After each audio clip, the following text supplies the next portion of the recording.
Le second livre des rois, chapitre 2. Lorsque l'Éternel fit monter Élie au ciel dans un tourbillon, Élie partait de Gilgal avec Élisée. Élie dit à Élisée, « Reste ici, je te prie, car l'Éternel m'envoie jusqu'à Béthel. » Élisée répondit, « L'Éternel est vivant, et ton âme est vivante, je ne te quitterai point. » Et ils descendirent à Béthel.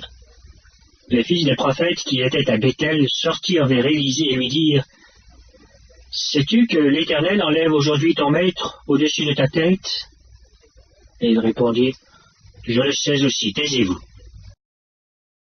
Élie lui dit, « Élisée, reste ici, je te prie, car l'Éternel m'envoie à Jéricho. » Il répondit, « L'Éternel est vivant, et ton âme est vivante, je ne te quitterai point. » Et ils arrivèrent à Jéricho.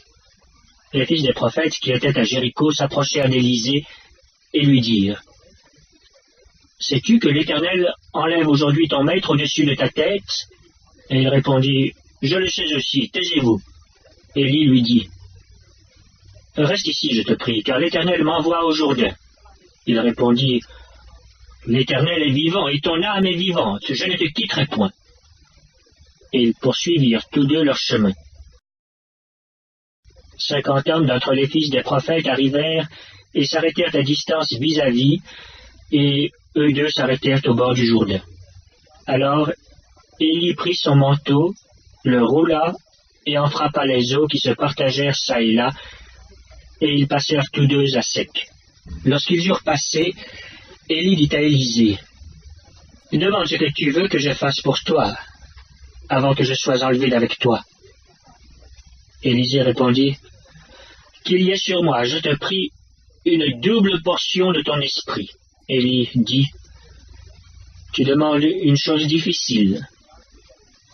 Mais si tu me vois pendant que je serai enlevé d'avec toi, cela t'arrivera ainsi.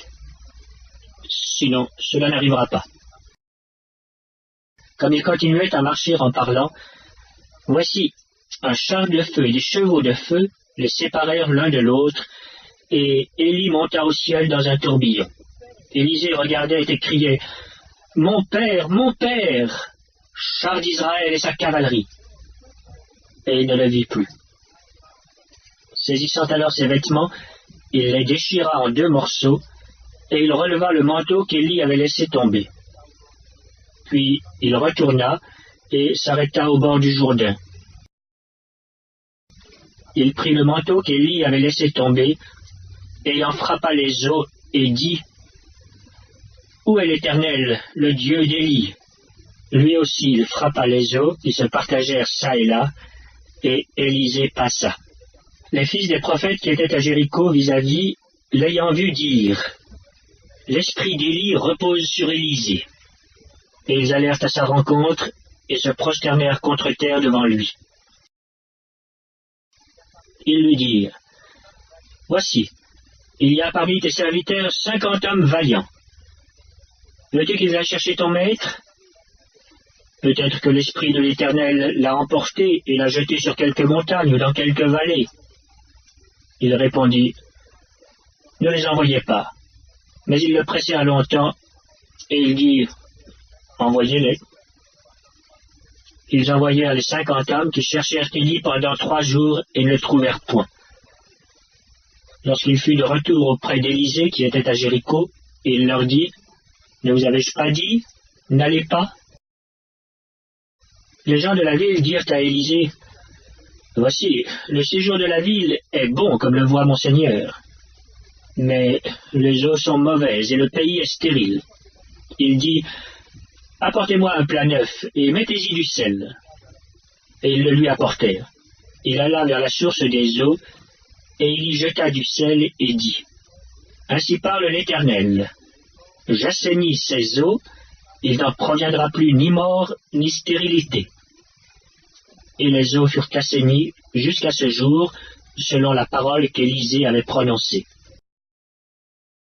Il monta de là à Béthel, et comme il cheminait à la montée, des petits garçons sortirent de la ville et se moquèrent de lui. Ils lui disaient, « Monte chauve, monte chauve !» Il se retourna pour les regarder, et il les maudit au nom de l'Éternel. Alors 2 ours sortirent de la forêt et déchirèrent 42 de ses enfants. De là, il alla sur la montagne du Carmel, d'où il retourna à Samarie.